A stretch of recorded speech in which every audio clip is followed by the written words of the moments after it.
As we move out of that raucous Kabbalat Shabbat, we move into words of Torah, and then afterward we'll find Ma'ariv, our prayers of the evening time.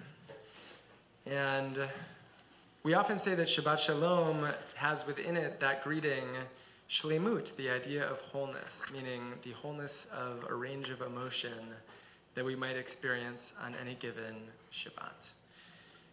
And as we move from the raucousness of Kabbalat Shabbat, we move, unfortunately, now into a somewhat more somber tone as we hear words of Torah and also words of the present moment.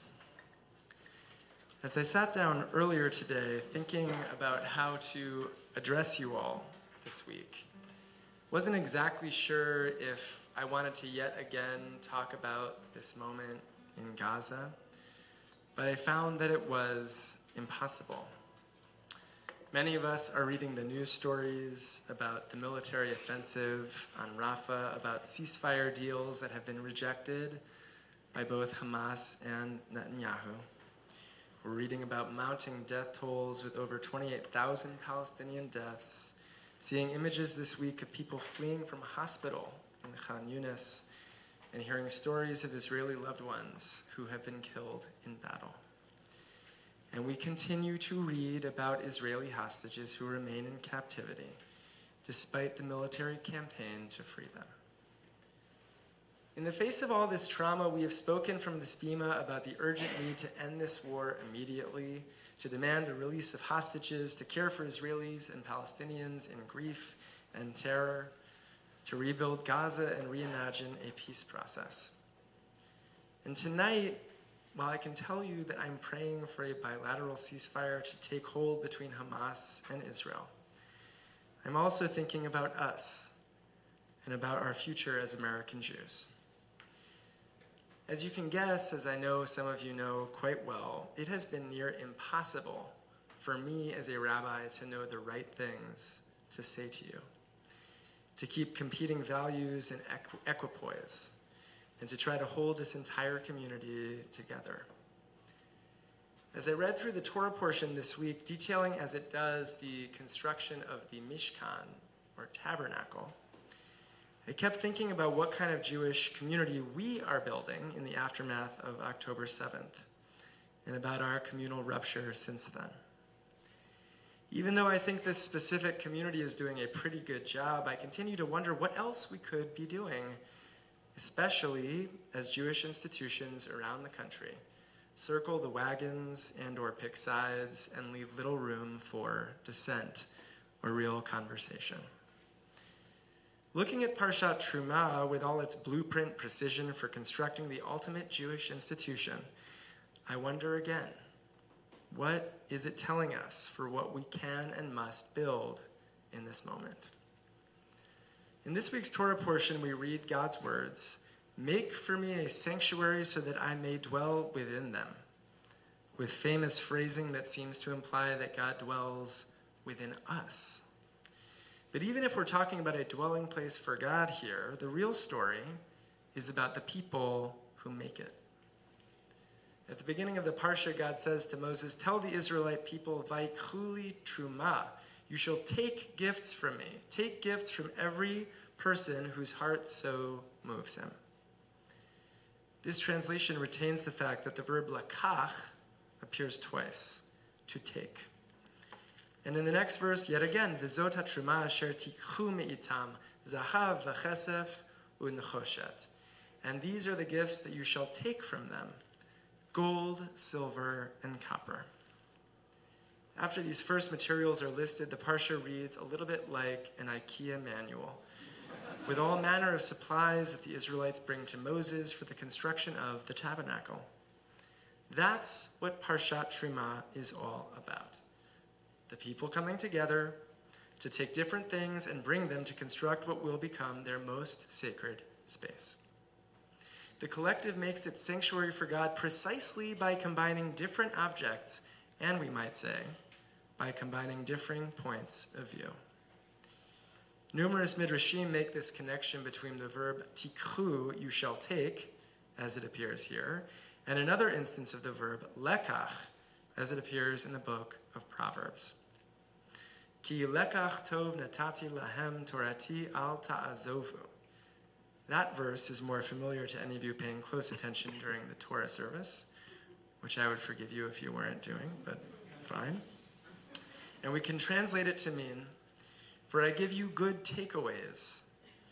Do not forsake my Torah. Before getting into where the Midrash goes with it, let's just make the verbal connection completely clear. The Torah text says that God asked the Israelites to take for me, vaikchuli. And the verse from Proverbs uses the verb in the form of lekach to describe the Torah, which will be taken by Israelites.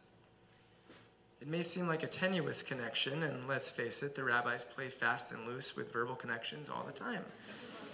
But this is not the wildest idea. The people take things and give them for the creation of a tabernacle. The people also take the Torah from God, and thus the connection between the two. The Midrash Tanchuma weaves these verses together to try to explain what's unique about this taking. There we read a parable of two merchants. One merchant sells silk, and the other sells peppers. This is one of my favorite midrashim, so maybe you've heard it before. One merchant sells silk, and the other sells peppers. When these two merchants sell all their goods to one another, they basically swap. One ends up with silk, and the other ends up with peppers. When they take from one another, their finite stores are depleted. But, the Midrash says, unlike this mundane form of commerce, when it comes to merchants of Torah, which is to say scholars or just everyday Jews, if one person shares knowledge of agricultural laws and the other shares knowledge of ritual laws, each of them ends up with double shares of knowledge, and their stores remain intact.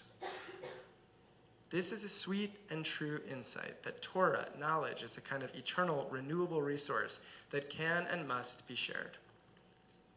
The point, if you weren't quite following that midrash, is that when it came to the materials that the Israelites gave to build the tabernacle, somehow their giving didn't cause them any lack.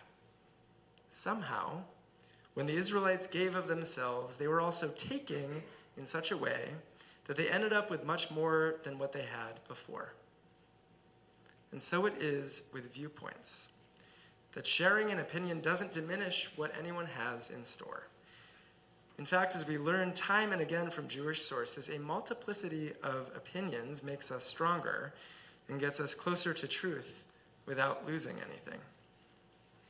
I'm grateful, genuinely, that this is a value here at CBE.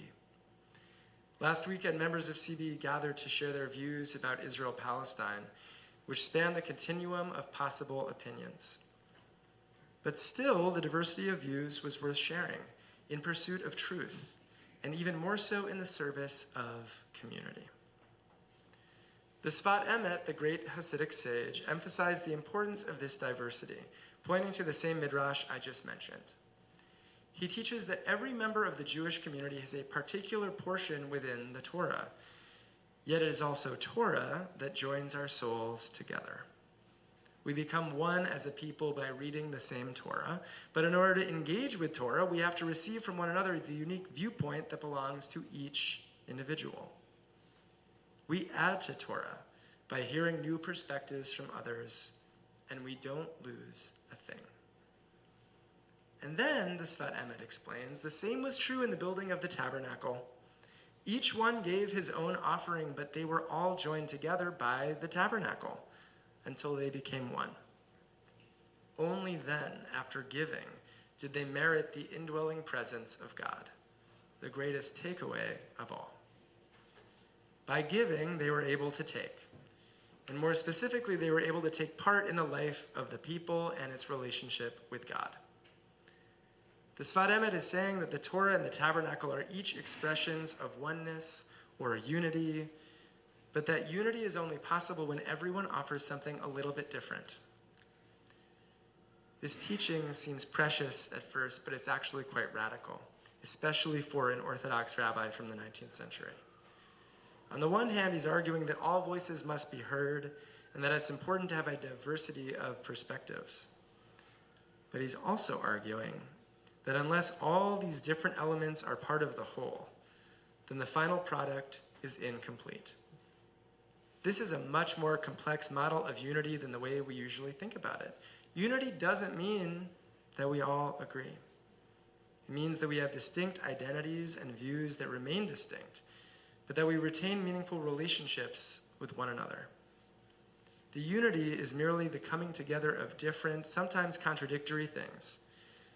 In fact, unity requires that we must be ourselves and allow for the friction that's inevitable between two distinct opinions, which, if you know anything about Jews, basically tracks.